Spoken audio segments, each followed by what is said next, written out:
Good evening, everyone. So, this is some crazy stuff. In one day here, thanks to two mind-blowing videos and some live coverage by Fox News, Hillary's health has gone from being a deranged conspiracy theory to a mainstream concern. The mass media, Hillary's Secret Service, and her personal staff, so far, they've been pretty good at keeping Hillary's health a non-issue throughout this campaign and actually throughout her political history until this man actually captured this, like I said, mind-blowing video of her falling into her van during this 9/11 memorial service. Just a few weeks ago, talking about Hillary's health was, not only sexist, but it was like unfounded, considered to be anyway. Dr. Drew's show, he was actually forced to publicly apologize after even bringing up his concerns for Hillary's health. More specifically, though, he was questioning if she was even receiving proper care, you know, from her past incidences. We see here in this article from the Washington Post, his show was canceled after some speculation about Clinton's health, and he says here, he said he was, quote, gravely concerned not just about her health, but about her health care. Since then, that episode was removed, and like I said, he was forced to apologize. He said it was a mistake, he regretted it, and he apologized. But then we get this bombshell video, and really, if you haven't seen this, I urge you do a search, because it's just astonishing. It's really sad. It's sick. Hillary's literally dragged into the van, like tripping, losing her shoes. I mean, it's very clear this poor woman needs some medical attention. Strangely enough, she didn't actually go to the emergency room or the hospital, but she went to her daughter's apartment. Okay, she reemerged like 90 minutes later, saying she was so much better, saying she felt great. She's waving. She even hugs this little kid. This little girl runs up to her and she hugs her, and then she leaves. The official story, of course, was at first that she was just overheated and dehydrated. But then, of course, once this video came out, they said, well, actually 2 days ago she was diagnosed with pneumonia, and that's one of the reasons she was dehydrated. Okay, and just to mention here, a couple hours ago I did see another story come out, and they are debating whether that lost shoe was Hillary's. I mean, that's ridiculous, but that's what we have here.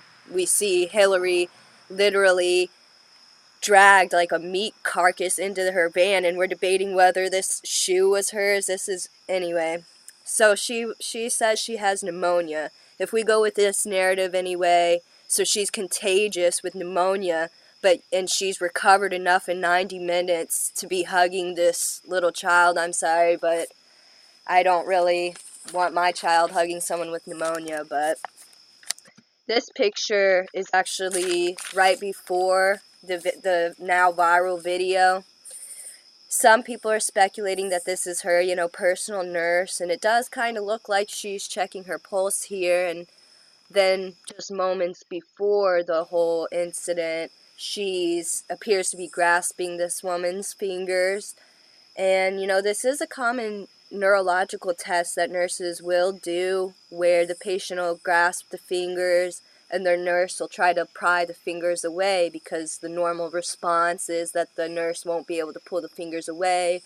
Of course, this is all speculation. That, that picture there isn't proof that she was having that kind of test done, or that it's her nurse. But anyway, this morning, just this morning, this article came out. Even Bill Clinton, he was doing an interview about Hillary's health in the fall and everything, and he did make a statement about it happening frequently. This is a quote, because frequently, well, not frequently, rarely, but on more than one occasion over the last many, many years, the same sort of things happen to her when she's got severely dehydrated. Sorry about that. That was a motorcycle. But anyway, so this is crazy because the main story here is that all of the mainstream media sites actually edited out the frequently part. So the soundbite says, quote, because rarely, but on more than one occasion, and so on. So that's the story. I mean, they're even changing what Bill Clinton is saying to fit this narrative that she is fine, there is nothing wrong with her, you know, she's absolutely fine, that's what they say, except for the seasonal allergies and now, of course, pneumonia. I want to make a side note, a point here, actually my main point. One of the greatest indicators of the time that we are in is actually the level of deceit we see. When Jesus' disciples were asking him, how are we going to know when it's the end times? What will be the sign of your coming in the end of the world? What are the first words out of his mouth? Take heed that no man deceive you. I'm sorry, but if you're buying into the mass media's story that Hillary is in excellent health, aside from these allergies and this one case of pneumonia, then you are deceived. If the video hadn't emerged, this video, then the official story probably would have been that she was feeling overheated, dehydrated, and left early. But, of course, that video came out, and so now they're saying it's pneumonia. But I just want to point out a couple other times in Hillary's past known health issues, these are public, where her staff was saying she was dehydrated or her staff was saying she was fine, when in reality there was some serious issues. In 2005, Hillary fainted during a speech in Buffalo. Of course, her staff said it was dehydration. In 2009, she actually was on her way to a White House meeting with Obama, and she kind of fainted bad enough to actually break her elbow. In 2011, she fell again boarding a plane in Yemen. No serious, complications there. In 2012, again, she fell. This time it was so bad she had a serious concussion. Her staff, the State Department was saying a month later that she had fully recovered, and she was back to work. However, Bill Clinton has come out saying that this was so serious it took her 6 months to recover.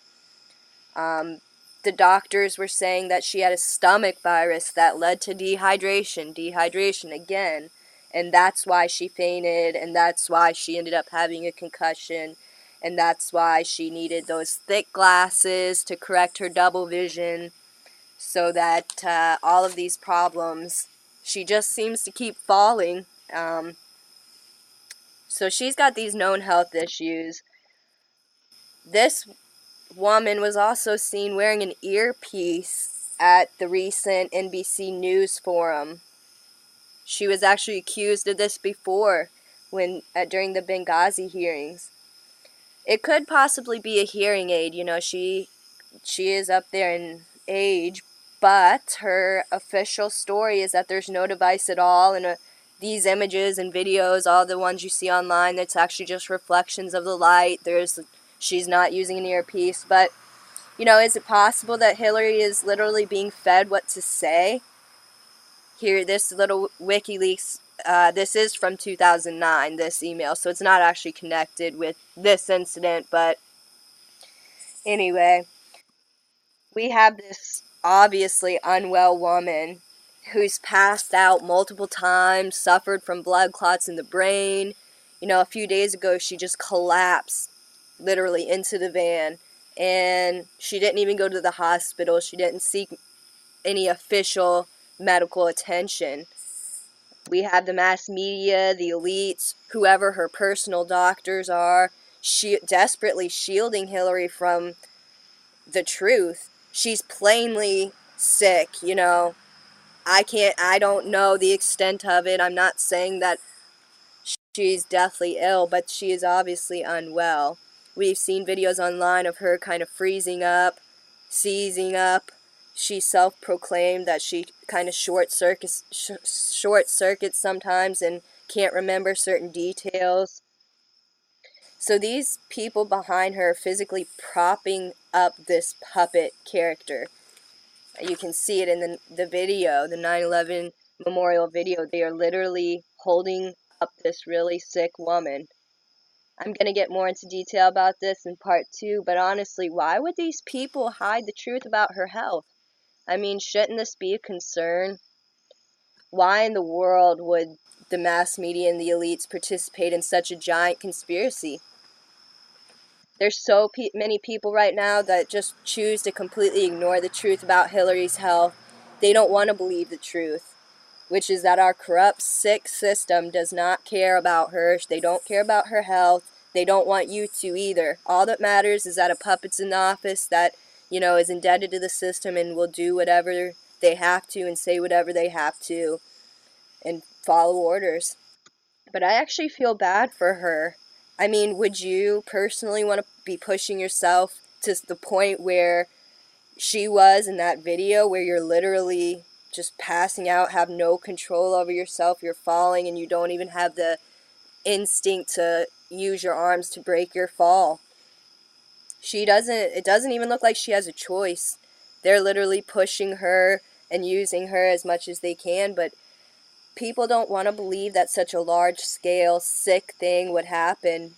So they'll just continue believing that Hillary's fine, or, they'll simply find a replacement puppet for her, replace her with somebody else if the truth does come out too much. But now that, your eyes are open to the possibility that there really is some serious deception going on about her health, the question is why? Why would Hillary herself pursue the presidency being so sick? Pushing herself to that point. She's already got power. She's had power for many years. She's got pull. She could continue to have it, have a desk job, so to speak, and have plenty of pull. And more so, why would the people around her be covering it up? If you were close to her and you knew she was running for president and she was so sick, wouldn't you say something about it? Well, I'm going to get more into that, like I said, in part 2, so stay tuned. Thank you guys so much for listening. I'll see you in a little bit.